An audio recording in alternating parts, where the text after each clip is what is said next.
നമ്മളതിന് യോഗ്യതയുള്ളവളാണോ? നമ്മൾ ആദ്യം ചിന്തിക്കണം. ഇപ്പോൾ കേരളത്തിന്റെ സംസ്കാരം, പിന്നെ കേരളത്തിന്റെ സംസ്കാരത്തിന് ഒരുപാട് ഉയർത്തി കാണിക്കുന്ന കഴിവുകളിൽ ഈ സ്വപ്ന സുരേഷ് ചെയ്തിരിക്കുന്നത്. അതുകൊണ്ട് പിന്നെ പുള്ളിക്കാരിക്ക് ഭയങ്കര യോഗ്യതയുണ്ട്, എല്ലാം കൊണ്ട് യോഗ്യതയുണ്ട്. എല്ലാവർക്കും ഒരു VIP പ്രോസിക്യൂട്ട് ആവാൻ പറ്റില്ലല്ലോ. അവരൊരു മോഡലിംഗ് ചെയ്ത് അവർ ജീവിച്ചോട്ട്. അത്രയേ ഉള്ളൂ. ഇപ്പൊ ആ കാര്യത്തിനെ കുറിച്ചിട്ട് എനിക്കതേ പറയുള്ളൂ. ഇപ്പൊ ഇത് നാളെ വേറൊരു രീതിയിലാവും. ആയാലും എനിക്കൊരു സുഖമില്ലാതെ. കാരണം എന്ന് വെച്ചാൽ ഞാൻ ആരെയും ഒരു കാര്യത്തിൽ ഇപ്പൊ എന്റെ ശരി നിന്റെ ശരി എന്നൊരു ശരിയില്ല. ഒരു പ്രകൃതിക്ക് ഒരു ശരിയുണ്ട്, അല്ലെങ്കിൽ സമൂഹത്തിൽ ഒരു ശരിയുണ്ട്.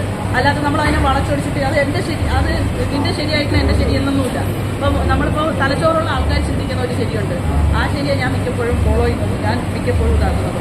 അല്ലാതെ മറ്റുള്ളവർക്ക് നമ്മൾ ടോക്സിക് ആയിട്ടും മറ്റുള്ളവർക്ക് നമ്മൾ ബുദ്ധിമുട്ടായിട്ടും നമ്മൾ എന്തിനു ജീവിക്കുന്നത്?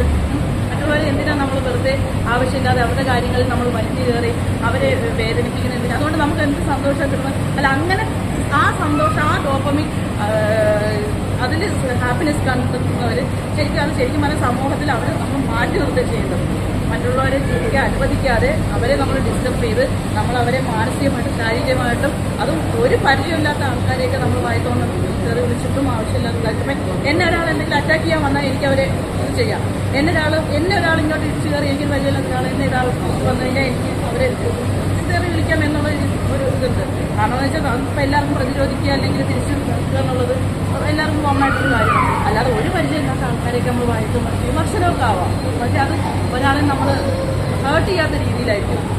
അതൊരു ആശയപരമായിട്ടേ നമ്മൾ ഇതാക്കാവും. അതിനകത്ത് വായി തോന്നുന്ന വൃത്തിയോട് മുഴുവൻ വിളിച്ചു പറഞ്ഞിട്ടല്ല ഇതാക്കേണ്ടത്. ഇപ്പം ചിലപ്പോൾ ഇനിയിപ്പോൾ എൻ്റെ ഏതെങ്കിലും കമൻറ്റ് പറയും. എൻ്റെ കമൻറ്റ് എന്ന് പറഞ്ഞാൽ എന്നെ ഇങ്ങോട്ട് വന്ന് ഞാൻ ഒരാളുടെ പ്രൈവറ്റ് സ്പേസിൽ പോയിട്ടോ ഒരാളുടെ അക്കൗണ്ടിൽ പോയിട്ടോ പ്രൊഫൈലിൽ പോയിട്ടോ ഞാൻ തെറി വിളിക്കാനോ വായിത്തോന്ന് പറയാനോ ഇരിക്കുന്നില്ല. ഒരാളുടെ പ്രൊഫൈൽ, ഞാനിപ്പോൾ എൻ്റെ പ്രൊഫൈലിൽ ഒരു ഫോട്ടോ ഇടുന്നു എന്നുണ്ടെങ്കിൽ അത് എൻ്റെ ഫോളോവേഴ്സിനും എൻ്റെ ഫ്രണ്ട്സിനും കാണാൻ വേണ്ടിയിട്ടാണ്. അവരത് കണ്ടോളും. എവിടെയോ കിടക്കുന്നവർ ഒരു പരിചയമില്ലാത്തൊരു വലിഞ്ഞേറി വന്നിട്ട് ഇതാക്കേണ്ട ആവശ്യമില്ല. അയാൾക്കിന് ഇവിടെ കിടക്കുന്ന എന്തിനാ അതിൻ്റെയൊക്കെ ആവശ്യം? ഞാനൊരു പ്രൊഫൈൽ എൻ്റെ ഒരു ഫോട്ടോ ഇട്ട് കഴിഞ്ഞാൽ അത് എൻ്റെ ഫ്രണ്ട്സ്, അത് കാണാൻ ആൾക്കാരുള്ളതുകൊണ്ട്, അതിനെ സപ്പോർട്ട് ചെയ്യാൻ ആൾക്കാരുള്ളത് കൊണ്ടുപോകുന്നുണ്ടോ? എൻ്റെ ഫ്രണ്ട് സർക്കിൾ ആ ഇതിലുള്ളവരായതുകൊണ്ടുണ്ട്. പുറത്തേക്കുന്ന ആരെങ്കിലും എന്തിനാ അതിനെ ഇതാക്കേണ്ട ആവശ്യം? അവരവരുടെ കാര്യം നോക്കി ജീവിക്കുക. ഇപ്പം നമ്മളുടെ കാര്യം നമ്മൾ നോക്കിക്കോളും.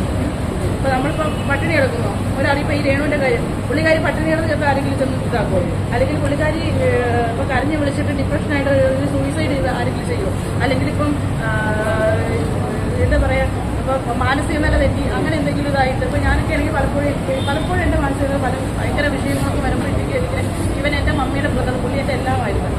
അപ്പോൾ പുള്ളി എൻ്റെ ഒരു ഗാർഡിയനെ പോലെയാണ്. പുള്ളി മനുഷ്യപ്പെട്ട് ഞാൻ മെൻ്റലി മൊത്തത്തിൽ ഔട്ടായിപ്പോയി. കാരണം എൻ്റെ ഒരു വശം മുഴുവൻ തളർന്നു പോയി. എനിക്ക് ന്യൂറോളജി പ്രോബ്ലം